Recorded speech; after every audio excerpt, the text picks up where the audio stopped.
In my city, they call me Big Motivation. These words can sell salt to a slug. I promise, man, God is my witness. On my own since 90s and lugs. Many years, many tears with spirit. Yeah, a young boy needed rapport. Now it's Genesis 3:24. Cherubim, I'm at the gate with the sword. 2 Samuel 13:15. Absalom, yeah, young Simba wanna be king. Don't entertain all that gossip, cultivate, facilitate, demonstrate supreme big dreams. Leaders eat last, unfamiliar to them. So many life outside forces attack parenting, you know, whether it be like me and the mother of my daughter are not together. So getting over the feelings of, you know, a failed relationship, but having a blessing, that's a battle within itself. You know, and sometimes, you know, when you're bumping head takes away from the parenting, I had to learn, like, man, as much as this woman used to get on my nerves, I won't say she still gets on my nerves now because we're growing and evolving every day, and if she watches this, I don't want her. Yeah, you know, we're learning to really co-parent, you know, day by day, man, and I've noticed it's a better straight relationship. You know, mothers automatically get custody in the state of Oklahoma, so, you know, it's times where, you know, she knew how to kill me, like, you know, well, you know, you're not going to see nature. I named my daughter Nature. So she's like, you're not going to see nature. And I'm like, yeah, all right. You know what I'm saying? I used to tell her, like, I'm telling you, man, the hard way or the easy way. However we got to go about it, that's what I'm willing to do, you know? And one day she had to call the police on me. Like, he's not giving back the daughter. I said, no, I'm not. You know what I'm saying? Because I don't feel like you respect me in this parenting as much. You feel like the mother's position is more important. And though a child needs their mother's love, because the mother's love teaches a child everything. It teaches a child how to, you know, live through life. You know, that nurturing that a mother can give can never be equated to anything. But also that identity that a father gives their daughter, you know what I'm saying, that identity that father gives their son, you can never take that away, man. A daughter will always look to her daddy to see what type of man that she might like. You know what I'm saying? A son, if he score that touchdown, he want to see his dad in the stands. Like, that's my boy. You know what I'm saying? And you know, like I said, man, I'm not perfect, man, by no means. You know what I'm saying? I'm not perfect by no means, but when it comes to parenting, I told my homeboy the other day, man, he's like, since you've been out the bed, you know, we was talking, and he was just like, you know, you think you're the big homie. And I'm like, I don't have no titles. I'm not self-proclaimed. I've never gave myself any title when it comes to anything. Any title that's ever been given to me has been given to for somebody else. So if everybody looks up to me and you know, they say that's what I am to them, you know, then I can only give them the best insight that I can give them, the best advice that I can give them, and the best knowledge that I can share on through my experience and my wisdom.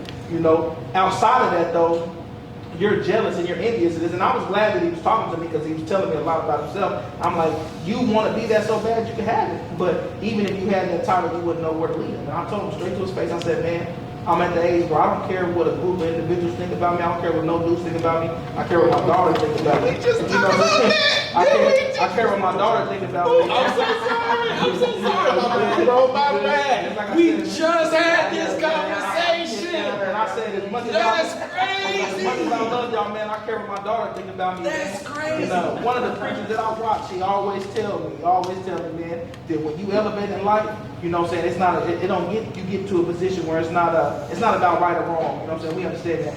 It's about, is it wise or not? You know, like if a preacher's smoking a cigarette, you know, it's not wrong, you know. But because of who he is and the title that he holds, and you know, everything that comes that congregation and how people might judge and look at him, is it wise to do that in front of everybody? Probably not. You know what I'm saying? So in life, I try to do that, especially in parenting. You know what I'm saying? I teach my child right or wrong, but I hope to always let her know, like, you know, is it wise or not? You can make any decision you want to make. You know, and even if it's right, sometimes it's not wise. What comes with it, even if it's right. And that's true. Sometimes, even if it's okay, it's still not a good decision. You know, and I just try to really want parents to start understanding that and incorporating that into, you know, teaching their kids certain things, man. And so, yeah. I'll say this, man. I want to try to speak after each of y'all. The reason I look up to Byron is because I swear to God, he's never been a follower. I don't like followers, y'all. I ain't never been a man for followers. I'm my own man. I like people who are their own people. And I'm gonna keep it simple. We already went through this whole video, but I've never seen this man get swayed into doing anything that he didn't choose to do. And that's what's important. These children gotta understand, what do you wanna do? I tell my kids every day they wake up in the morning, what do you, not what daddy wants. That will give you the answer that daddy wants. They will literally give you the answer. Man, ignore me. I don't matter. I'm not important. What do you want to do with your life, son? What do you want to do with your life, daughter? And I say that because we needed that. I'm gonna keep that simple, but Miss, don't break that down. How you do your parenting? We care. Not just about politics, but my parenting skills. I was friends with my kids, and I would teach my kids to do better, but they wasn't better than anybody else. You can incorporate politics in this too. So, Give us some. and before I start, I want to thank Johnny for coming because she said the small things. I want to appreciate you for coming. Thank you for inviting me. You do this every week. Johnny, no lie, man. When I see, like I said, when I see you on Facebook, man, I said, this dude here, I'm telling you, man, it takes courage. Like, it takes courage. Like, and I want to publicly say, because I believe that, you know, like I said, man, I know great police officers. I have a lot of friends on the force, you know, and I know fair judges, you know, and some of the guys running that really know their stuff, and, you know, district attorney, but at the same time, it's a lot of bad apples, man. And that fight that you, just by posting that picture, man, it says a lot about you, man, that you will stand for what's right, because a lot of people won't stand for what's right. You know, even I've lived a life where I had to learn that too. You know, sometimes not saying nothing at all is not standing for what's right. You know, and it's times where I could have stepped in and been like, hey man, kill that situation. It's over with.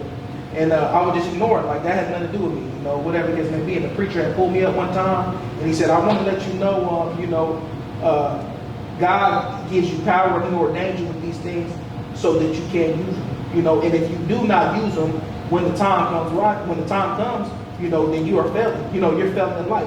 Whether you think you're minding your business, whether you think you're nothing, if you keep the peace, brother, keep the peace.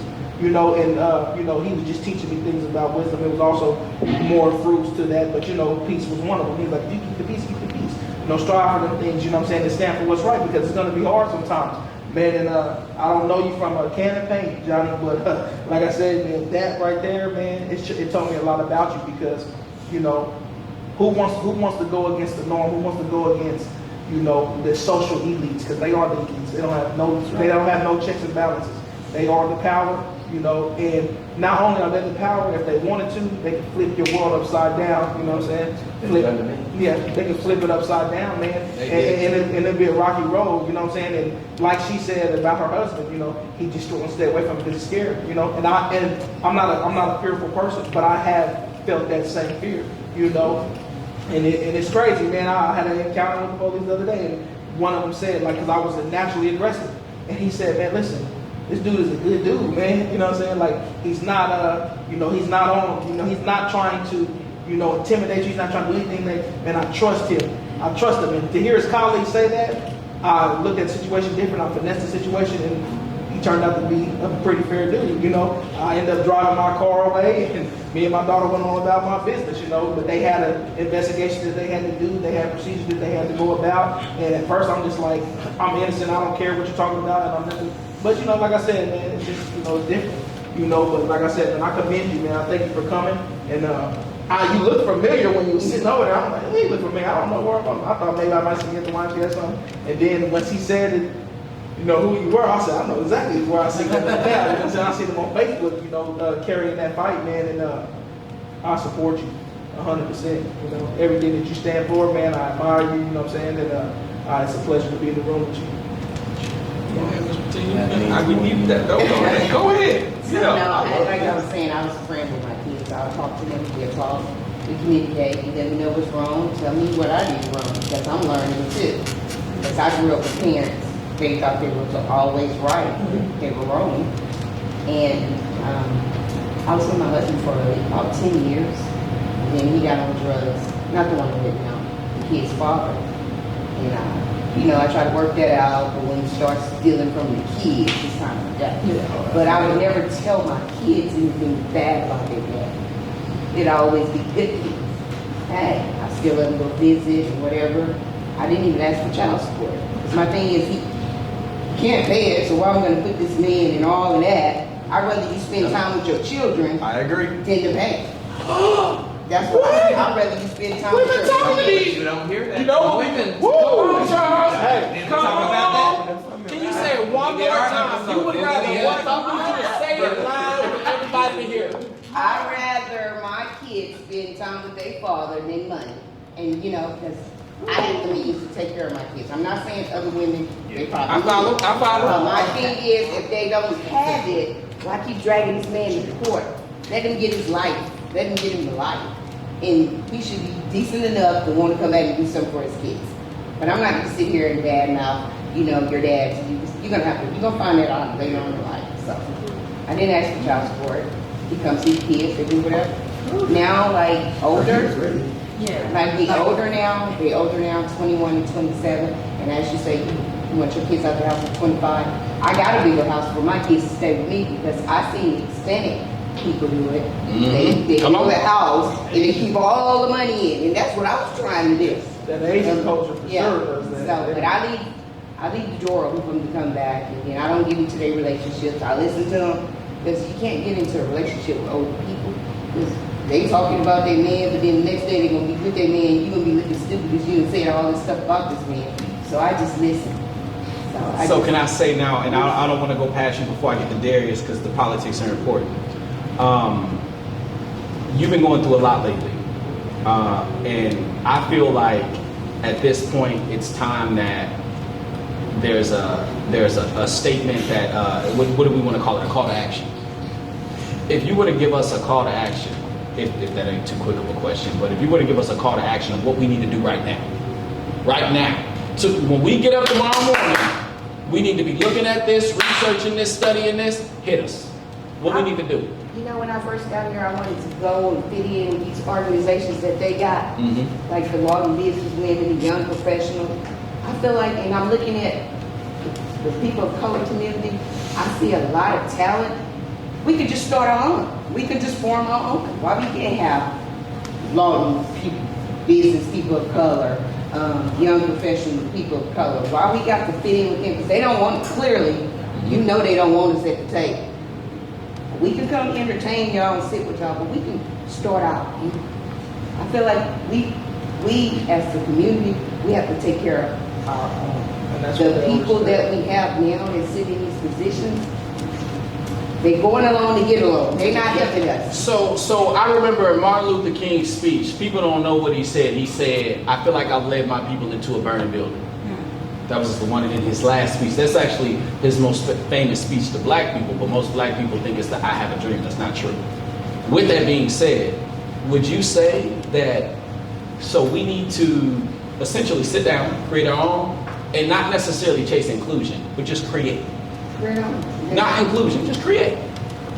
I love that. Inclusion will come once you create. It'll come. And naturally, right? We ain't saying no. Anybody can come. Come on. But at the end of the day, you're saying start our own. You made a difference at the law and business one. When I invited you and you came as a male, now it's open to males. So it's like we got to come out. It's gonna all fall. Look, Johnny's sitting up in here, you know? We're not gonna close the door on you. I mean, our culture, we invite everybody. It's just, you know, I'm on camera. Everybody got to say I don't want no police in my door. Everybody They do that, yeah. But you know, it's just like when you go, the people that's sitting at the table, they jealous of the person that's coming in, and that's a problem. It's like we all can sit here, we all got different things we can bring to the table. Why be jealous? You might be good in math, I might be good in science. You know what I'm saying? So everybody come. But it seems like they don't want you to sit on the side. They want you to be down here. They want you to bow to them. And I'm not going to do that. And they don't get it like, I will never bow to you. You don't run shit. And I say it, the reason that I've been lately using profanity is because I feel like when I've been not using it, no one listens to me at this point. Because it's like, only time my videos will go to 400, 500 views is if I cuss. And I say that because that's the only time they listen. I tell my kids, if I say, "Hey, don't do that. Go sit down." Okay. My son up. "Hey, sit down." He'll be like, all right, okay, cool, Daddy, chill out. And I'm saying sometimes we gotta understand, you got to give people what they not expecting. You know, and I feel like Miss Martina came in and she gave them what they wanted. She had the mask.